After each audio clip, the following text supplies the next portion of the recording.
strike me down, I shall become more powerful than you could possibly imagine. All right, Splinterlands fans, we have some more big news to talk about. So we've got another kind of podcast style video here. No gameplay, nothing like that. We're just going to talk about whether Splinterlands could be leaving the Hive blockchain. Yes, that is now potentially on the table. So we're going to go through this, and I'm going to give my thoughts and talk about what's going on. Hopefully brief, but before we do, I do have to give a shout out to my sponsor, travelwithjulia.com. That is my wife. She is a part-time travel agent hoping to transition to a full-time travel agent. So she's now created her own website so she can reach people online.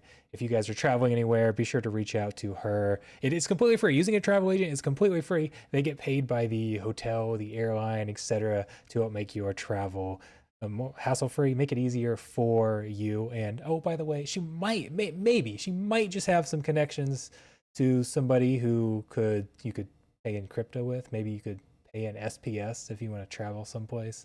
Any other cryptos, we could maybe make that work out as I try to help her. So anyways, if you guys are traveling, make sure you reach out there. You can reach out to me directly as well if that's easier for you. So all right, on to what could be some game-changing news here. Splinterlands has published a DHF proposal where they are requesting funds from the Hive blockchain. So for those who might not be aware of this, the DHF proposal is Hive development funds where any project can go and request funding from the Hive blockchain, from the Hive community. So there's nobody that owns the Hive blockchain. It's from the Hive voters themselves. To fund anything on Hive, or I guess anything whatsoever. As long as you can get the Hive community to vote in favor of it, you can go request funding. And that is what Splinterlands is doing here. They go through this, they go through some background on Splinterlands, which we won't necessarily go through. Talk about how they need to raise capital, which I'm sure most of you are probably aware that the Splinterlands team is not necessarily in dire need of capital, at least not that we've been told, but they've had layoffs in the past. Funding is kind of an important thing for them right now. So they are requesting $50,000 in Hive backed hour. 500. Let's get the numbers right. $500,000. They are requesting $500,000 in funding from the Hive community over 6 months in order to help develop and promote Splinterlands. That might sound like a lot of money. That is a lot of money. Some people might think, whoa, that's an insane amount of money. Talks up here about how it's actually not that much money. There are, this is not in the post here, but I did a search because this is something that I've dealt with when I was on the marketing team. This was something that the Hive was kind of something that I had to deal with, and it kind of felt like a barrier at times because the Hive community doesn't really have the same support. Let's go over to just some recent articles that I found as I was trying to find out how much money is available from other places. Arbitrum DAO has approved a proposal to allocate $215 million over 3 years to support its gaming projects. Immutable and Polygon teamed up to raise $100 million for a Web3 gaming fund. These other chains, those are just a few recent examples that were at the top of the search list.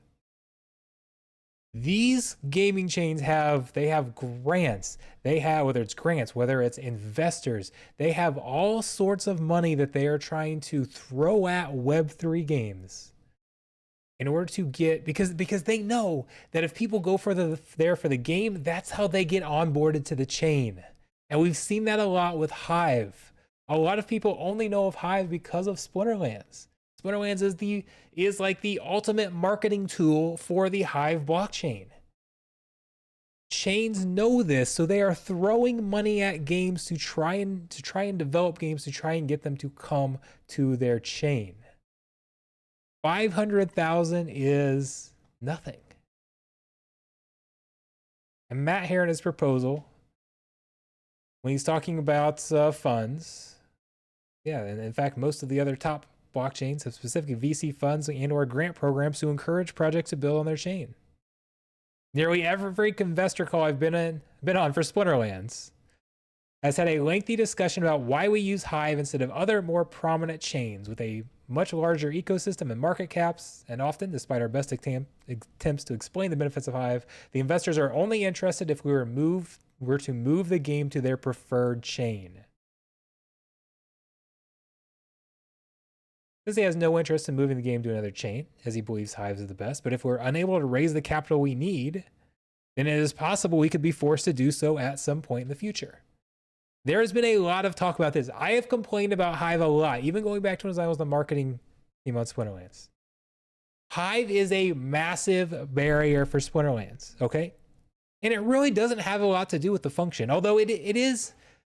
Hive was the very first blockchain I ever used. Splinterlands was the first time I was exposed to any sort of crypto, any sort of Web3, and I got to the Hive blockchain, and I actually found it was a little challenging to use, but I did okay.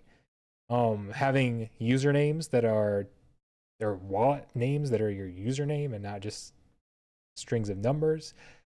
I was actually able to. I remember I was very confused when I went over to other chains because I didn't know you had to download a wallet. When I first started using Splinterlands, I was just logging in. But I think Hive Signer was one of them. I was logging in without having anything downloaded on my browser or anything like that.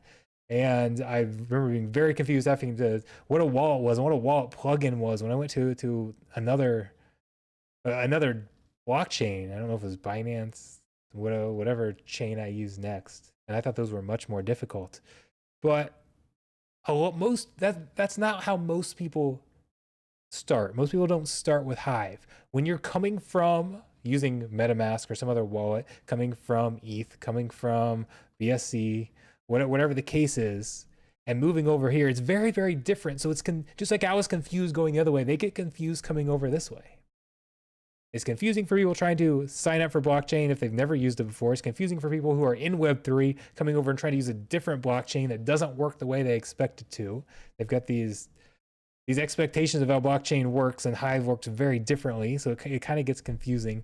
Hive becomes a big barrier. And then Hive just doesn't have the marketing, doesn't have the funding behind it to promote these games, or promote Splinterlands like other chains could. I talked about this, so our Arbitrum here, $215 million. It's not just money. It's not just grant money that they support you with.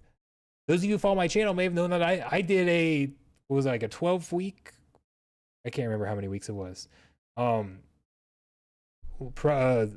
event on Arbitrum where every single week I played a different Arbitrum game, and I got paid a decent chunk of money. Full disclosure, like sharing what I earned. I made $7,000 to go through and play a different game every week. That's how much Arbitrum paid to get exposure on my channel. They're marketing for games. They're spending things like that on influencers to get them to go create content for their games. I didn't even do a lot of content. It was very basic content. It wasn't anything crazy. Other chains are spending money like that to help promote games, help support their games. We are not seeing that type of support from Hive. And that's what Matt wants to change here. Again, this is a very small number. If you're going on the open market and say, okay, I'm going to go to whichever chain can give me the best deal, I feel he would definitely get multiple millions of dollars. I wouldn't be surprised to see 5+ million, maybe 10+ million if you're counting investors, if you're counting incentives such as marketing and things like that. He could definitely get multiple millions of dollars. So this is a very small request from Hive. And now we just got to see if the community supports it. Common sense says yes, this is a no-brainer deal for the Hive blockchain. $500K to help boost Splinterlands, which improves your marketing and makes sure that Splinterlands stays on your chain. It's a no-brainer deal. But my experience with Hive marketing, again, there's not a marketing team, it's just kind of the community. And as much as I like to say community, this funding is controlled by a handful of whales. It really is controlled by a handful of whales at the top, and I'm not confident that they're going to see the value here. I really am not. Just from my past experiences with them, I remember I tried to talk to them about funding on about basically Hive sponsoring on my channel, me creating Hive content and all these Web3 videos I do and videos for other games on other chains, getting exposure to Hive. And they said there's no value in that because people who use, you have a Splinterlands channel, people who follow your channel already know about Hive. So there's no reason to promote that. And I was just dumbfounded because a lot of people who play Splinterlands know nothing about Hive outside of this. They know nothing about the Hive back dollar and the benefits there. They know nothing about using anything else within Hive and the benefits there. I'd be very curious to hear responses on this video down in the comments on whether you guys use Hive at all outside of Splinterlands. I'd be shocked if half of you use Hive for anything outside of Splinterlands. I would expect that number to be much lower, actually, which would make my channel perfect to promote people because you're already signed up, you already have an account.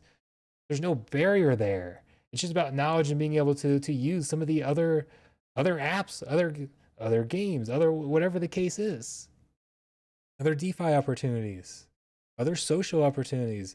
Other, like Hive has its own version of Twitter where you can do like the microblogging. There's lots of other things on Hive other than Splinterlands, but most people don't know about it.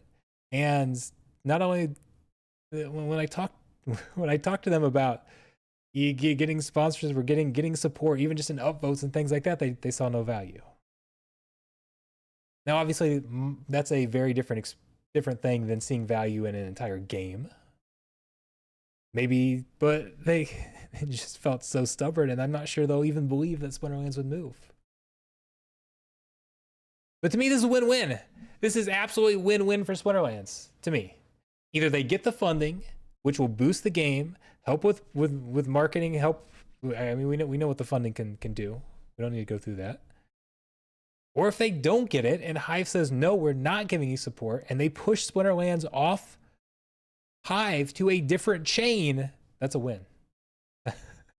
I mean, Hive is holding Splinterlands back. If they're not going to provide this type of support, Splinterlands can get it elsewhere. They can get access to a larger community, a larger potential player base.